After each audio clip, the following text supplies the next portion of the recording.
Like accessories, shoes are what complete and tie up an outfit. Wearing one pair of shoes over another could be what completely switches the vibe of an outfit. From loafers to boots, from square toe to pointed toe, from leather to canvas, and from darker colors to vibrant colors. Shoes are versatile and can help create seamless yet complex outfits. It's not hard to do, you're already doing it, but I'm just here to provide a few tips. Hi, hello, hi, welcome back to my channel. I am your unproductive bestie, and as always, I'm always unproductive, so here I am a month or two later. I don't know when my last video was, but here I am at least. But today we're gonna be talking about shoes, primarily shopping for shoes, and then pairing and styling shoes. And a disclaimer as always, I am no expert. I'm practically a nobody, just talking about things that help me or the way I think through things in order to, dress shoes up the way that I currently do. Also, I have about 6 pages of notes, okay? So at some point, I'm probably just gonna look at my notes the whole entire time, okay? Let's just ignore it. Let's ignore it. But let's get into it. So we're gonna start with shopping. Shopping for shoes, in my opinion, comes with a lot of limitations, from financial limitations to physical limitations like your shoe size, the size of your calves, and of course like your foot width. There's a lot that goes into shopping for shoes. So as a girl who isn't rich, who wears a size 10 in women's, and who also has wide calves, here are a few tips or things I think of while shopping for shoes. Tip 1. Understand what you like versus what you would wear. Those two are not the same thing. They are not. So for example, cowboy boots. I love seeing people wear cowboy boots. I think they're cute, but personally, would I ever really wear them? Would I reach for them? No. Just because I like it doesn't mean I would actually reach for them or wear them. Another example could be those boxing sneakers. I adore those boxing sneakers. I think they are beautiful, great, amazing, but it doesn't fully suit my personal style. I feel like it's not something that I would wear long term. Additionally, I have wide calves, so I don't even know how it would work out on my wide calves. So it's just something that, although I like seeing and I enjoy seeing people style, I wouldn't actually wear them.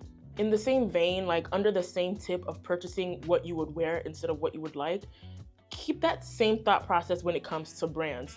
Don't just purchase something because it's coming from a designer brand.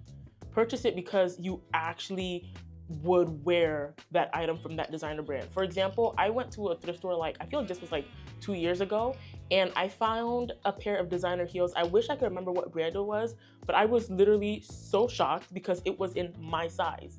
And I was like, oh, I'm getting into heels, let me try them on. They were so painful. They hurt so much. But I was like, oh my gosh, they're affordable, they're my size, and they're designer, I should buy them. And then I thought about it, I was like, no, they hurt. Why would I buy something that I know I'm not gonna reach for because they hurt? So I put it right back on the rack. When things are painful, my thought process is to be like, I'm not meant to suffer. I wasn't brought into this life in order to suffer. So I put them back. You may like those shoes, but would they achieve anything in your closet? So basically, to summarize this first tip, understand what you enjoy seeing or what you think is cute and how that is different from what you would actually wear. Tip number 2 is to understand what you are trying to fulfill in your closet or what you are trying to fulfill with your outfits. The reason I'm bringing this up is because we've had so many trends of shoes come in and out of style. If you sit down and analyze what is missing in your closet, it would make it easier to then shop and reject certain trends that come in and out when it comes to shoes. So for example, let's use the Adidas Sambas, the big shoe of, was it 2023 or 2022? Maybe 2023, yeah, that was the big shoe. So now that I have that shoe in mind, I would try to reason out, why do I want that shoe? Well, the reason would be because it's basic, it's a low top casual shoe, and it kind of goes with everything. So those are my 3 reasons why I want that shoe. Then I would go into my closet and be like, okay, do I have a shoe in my closet that achieves this? And in my case, I personally do. I have a pair of white New Balances. I probably should have had them here on the table, but I don't. But I have a pair of white, not New Balances. Are they New Balances? Now I have to go and check. I know a shoe lover out there is gonna eat me up for not being able to realize that they are not New Balances. They are Reeboks. I don't know why New Balances were stuck in my head. I think it's because I do actually have a pair of New Balances. But regardless, I have these pair of white Reeboks. They're not the cleanest right now, so don't stare too hard. But they achieve essentially what the Adidas Sambas would achieve for me. They're basic sneakers. They have a low casual top, and they kind of go, not even kind of, they do go with a lot of things in my closet. They're kind of one of my go-to shoes. So since I have these Reeboks that achieve the purposes that the Adidas Sambas would, why would I then go and buy the Sambas? I'm not telling you not to purchase shoes that are trending. Like, that's not what this category or chapter is about. It's more so about putting thought behind why you're purchasing something. If those shoes will achieve something. If that shoe will provide happiness for you, then still go ahead and get it. But if it's more about function and you're just thinking about like, oh, what will this achieve? Then this could help you think more before you purchase. Tip 3 is something that I kind of already previously alluded to or mentioned, but try looking outside of brands. Now, I'm someone, I love Doc Martens, 1, 2, 3, and I have other pairs in my room. I love a good Doc Marten, I do. But sometimes you will find gems at those off-price stores. Off-price stores are like places like Ross, Burlington, TJ Maxx. I don't know if Sierra Trading Company counts, but that and Marshalls, I think, those are in the category of off-price stores. You might find some amazing shoes there. Actually, a great example of this is my friend Maureen. Some of you might know her already if you watch my other content. But me and my friend Maureen and my friend Jordan, we went shopping at Nordstrom Rack. We were looking for Salomon's, and she was primarily looking for, I guess, like more colorful ones or just a pair that she would enjoy. But we did find Salomon's there at Nordstrom Rack, but they just weren't her taste and the price point wasn't really that great. And then we went to Burlington and she went to the men's section and found what she considers today to be one of her greatest finds, and found a random pair of sneakers that were $15 and are like black and orange and yellow and have like this really beautiful colorway. I should have pictures, but the shoes that she has remind me so much of Hoka's. And of course, they're just like the way more affordable versions of Hoka's. But regardless, that just goes to show how these off-price stores have great options, but no one really notices or no one really talks about them. Or maybe people do, and I'm just not in the areas in which people talk about that. Like these red flats right here, I got these from TJ Maxx. I have to think about that. I got these red flats from TJ Maxx. I would also say consider looking at Instagram stores. Like Instagram ads will sometimes have very creative and fun shoes, or shoes that you've seen on maybe Pinterest but never thought you would actually see being sold, so you have an opportunity to buy them. Lastly is, of course, thrifting. When you're thrifting for shoes, you can find so many shoes that you never would have thought you would have seen, or shoes that you wouldn't have thought to look up, if that makes sense. Whether it comes from a brand or doesn't come from a brand. I feel like thrifting kind of shows you like the possibilities of like, oh my gosh, I didn't know these types of shoes could exist. And so now you have a pair. Now granted, I will say though that thrifting for shoes are a hit or miss, because you kind of have to look to see like if they're rotting, because then it would be a waste of money. You buy them, you wear them once, and then they just start to disintegrate. So I would say be very, very careful when you're thrifting shoes. I would probably recommend like getting them secondhand, like from Depop or something, or like, I don't know, a parent or friend, or just getting something secondhand than actually fully thrifting it. But I still support just like thrifting a pair of shoes. Just be very careful about the quality. So all in all, to summarize tip 2, Look outside of brand name shoes or outside of brand name stores and outlets. So look outside of your Nikes, your Pumas. Just expand your palette, or rather than look outside, get to know. I should have made it a more positive tip. Get to know more brands. So those were my 3 main shopping tips when it comes to shoes, but I do have like one small topic to leave like this shopping section with, and it's for those of you who are maybe like perfectionists like me when it comes to shoes and shoe purchases. So shoes are meant to be worn. Shoes are not well, maybe they can be a collector's item if you have the money for that. I don't, but shoes are meant to be worn, and I'm someone who gets driven crazy by seeing creases in certain shoes. And those certain shoes are expensive shoes. So for example, I want the Maison Margiela Mary Jane Tabbies, but they cost $1,000. Now, of course I could save up and purchase them, sure, that's fine. But the moment those shoes crease, I know it's gonna drive me insane. Because, not even crease, it's not even the creasing. The moment those shoes get a scuff or are somewhat damaged, it's just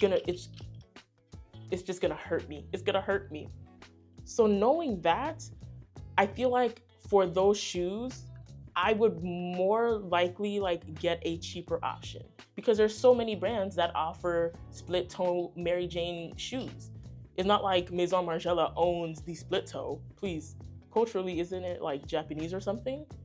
So I would highly recommend that to people who are like me and for some reason cannot stand, shoes that are meant to be worn getting damaged. Like with these shoes, I'd be like, well, not this one. If these got damaged, I would cry because they are no longer being sold. But if these got damaged, I'd be like, they're shoes, they're meant to be worn and protect my toes. It's whatever. I think it's because I didn't spend $1,000 on them. But yeah, that's like my lasting tip or lasting thing I wanted to throw out there while we're in the shopping category.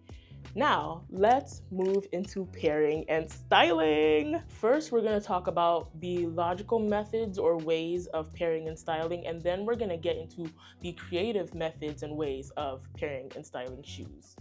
So for this logical method part, I'm probably gonna be looking a lot at my laptop, so I apologize for that. So 1, write down a list of things you do in places that you frequent.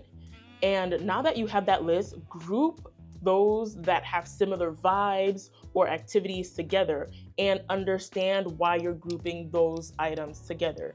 So for example, I love going to cafes, doing brunch with friends, going to public markets, shopping, exploring the city with friends. I would group going to cafes and brunching together because they are more relaxing and chill activities. I would also group going to public markets, exploring the city, and shopping together because those require a lot of walking. Step 2, now that my lists are made and I know why I've grouped them together, I would then provide shoe descriptions I would want for each of the created categories. So back to my earlier example, for those activities that require a lot of walking, the shoes I would want to wear would have to be comfortable, support the arch of my foot. Since I have kind of almost fallen arches, I would need them to support them. And I would want them to be easy to clean. For the activities that are more chill, the shoes I would want to wear would need to be comfortable, sleek, and easily pairable, meaning it would need to work with most things in my closet. Step 3. Lastly, now that you have all this information, give these categories a name and place the shoes that you actually own under these categories. So under chill activities, I would put my Doc Marten mules because they are comfy, sleek, and go with a lot of things in my closet. I would also add my black Coach loafers, my white Reeboks, my Converses, my Guess knee-length boots, and my black square-toed flats. And of course, shoes are going to overlap in these categories, and I personally think that's fine. So for the activities that require a lot of walking, I would put only my cow print mules, my Doc Marten 8053s, my Nike Zooms, and my Jaden platforms. So having these lists in my mind would at least help me know where to start depending on where I'm going or the things that I'm going to be doing when I'm out. I think what I like about this type of method is that it doesn't actually limit your choices. Although you're putting things in categories or putting things into boxes, it's not limiting the creativity that you have. I feel like it more so opens your eyes to other possibilities. For example, let's say you're someone who loves and enjoys to wear flip-flops. That's not me. I hate the feeling of something between my toes, but whatever. But let's say you are someone who loves and enjoys wearing flip-flops.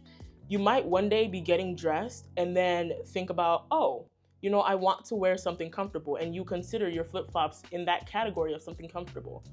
But you've never actually considered putting them or pairing them with the type of outfit you're currently wearing. And then you do, because it was in that category and you thought about it. You tried it and you're like, oh, this isn't bad. I like this. And you decide to walk out with maybe, I don't know, a blazer and sandals, or a blazer and flip-flops. Sorry, I get those intertwined. So while normally you wouldn't consider a certain type of shoe, now you probably will, because it's in that category of what you were looking for or what you wanted to wear. You know, because you wanted to wear a more relaxed or chill shoe, you thought about all the options that you consider under that category. Another method that you could do is putting shoes in categories by look or by outfit that you want to create. So essentially, for more sleeker or modern outfits, you have these shoes. For more, sorry for any background noise, for more like fun streetwear outfits, you have these groups of shoes. For more professional outfits, you have these groups of shoes. That one is a little bit less creative because you're actually putting things in boxes. So it would be hard for you to like intertwine and think differently, I feel like, in my opinion. But it is one way of categorizing things. Now let's get into our creative bag. Now, I feel like I'm more creative minded, but at the same time, I don't put thought behind why I choose certain things. It's not even that I don't put thought. I think it's because things are just kind of like inherent in my brain. In my brain, it just like all connects to kind of just be like, not these ones, but these ones, or this is off. Maybe I should add this. It just goes like that in my head. And so I had to kind of sit down and kind of like disassemble the way that my head works in order to make me think like that. So I realized that what I tend to, I guess, think the most of are the material of a shoe in relation to my outfit, the chunkiness of a shoe in relation to my outfit, and then the overall proportions and silhouettes that I'm trying to create by combining that shoe and outfit. So one, I feel like the material of a shoe is so important, and the best way that I can actually kind of explain it is by comparing it to bags and purses, because that's what kind of makes the most sense in my head. So do you ever put on a bag and something just doesn't seem right? Like you feel like the bag is clashing with your outfits, but color-wise and structure-wise and size-wise, it's fine. That usually leads me to know, oh, it's the material of the bag. That's the issue. So basically the material of the bag is not matching or working with my outerwear or not working with my outfit. So for example, let's say I'm wearing a fur coat and then I add on a leather bag onto that fur coat. But for some reason, I don't like it. In theory, it should work because the structure, I like the structure, I like the size, I like the color, but something's clashing. And then I'm like, I think it might be the material. The leather is not working with the fur coat that I had. So then I would switch it out for maybe a suede bag. And then that's when I'm like, oh, that I like. It's possible that the leather was switching the vibe that I wanted, and switching to suede helped give me the vibe that I wanted overall. So I like to think that same way when it comes to shoes. So the style of the shoe could be working, but the material could be throwing it off. For example, these two loafers I have, I don't know if you can see them. Okay, you can. So these black loafers and these brown ones, these are a suede material. These are a leather material, but I would wear one over the other depending on what I'm trying to achieve. So if I want something cozier and homier and kind of rugged, I would probably wear these suede ones because they add a level of like warmth and I don't want to say griminess. I don't exactly know how to describe it, but they add a certain level of coziness, I guess you could say, that would work in an outfit that I'm going for. But if I wanted something a bit more edgier, you know, I would then go for these ones because of the leather and the fact that, of course, they're black.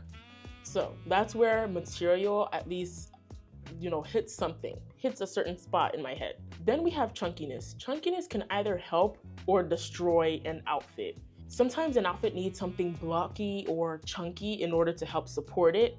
But other times I feel like the blockiness destroys an outfit and kind of results in like a clown shoe feeling. And I'm gonna hit on that clown shoe feeling later on towards like the latter half of this video. But something that needs to be understood is when a chunky shoe is supportive or not. As someone who, I love dad sneakers and I also love platform shoes, but sometimes with certain outfits, it just makes me feel like I'm wearing clown shoes because they are technically not supporting the outfit. They're standing out from the outfit. Or you might realize, oh, there's something off about this outfit.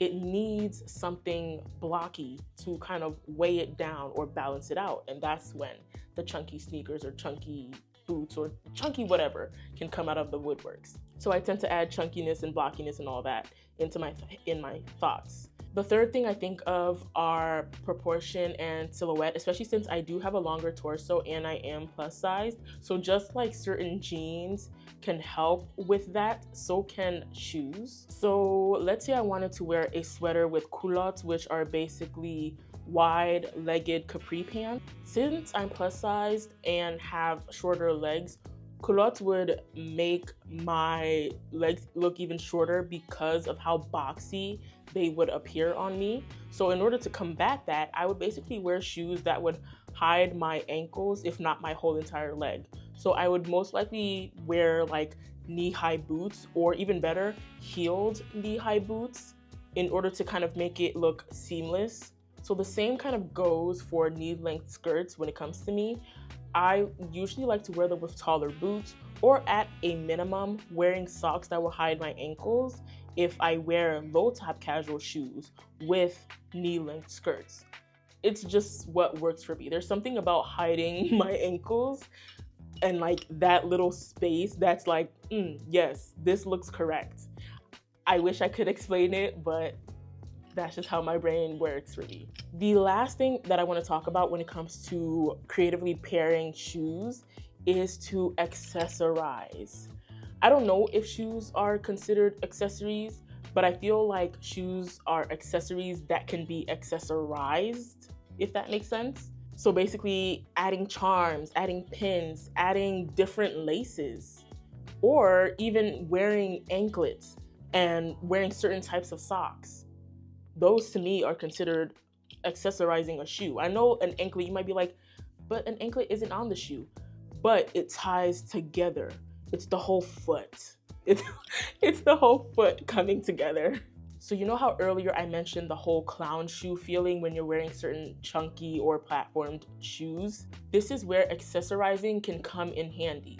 So if you have a pair of shoes that you feel like, it's giving clown, but I like these shoes with this outfit, you can then add leg warmers or add chunky shoes to kind of help balance out so that the shoes aren't the only thing that seem heavy on the outfit. The socks or leg warmers or whatever you decide to add on top of the shoes might help make the outfit look a bit less disproportionate than it would have prior.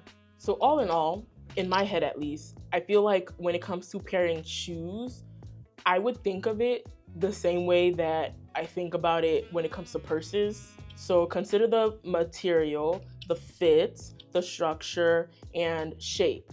And understand that you can always add something to a shoe if something about it works, but it's just slightly missing something. You can always add something, like a different pair of laces, or maybe like a piece of jewelry, a pendant to your shoelaces. Anyways, that is technically the end of the video. I could go even deeper and talk about like my inspirations and possibly style a few pair of my shoes or even do like a collection, but you guys know I hate a long video.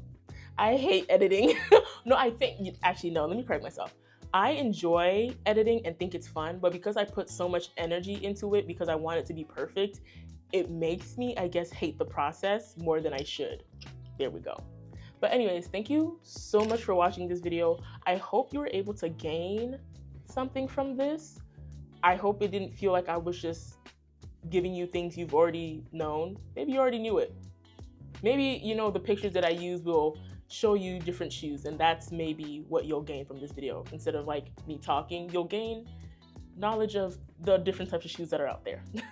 But anyways, thank you so much for watching, and I'll see you in the next video. Toodles.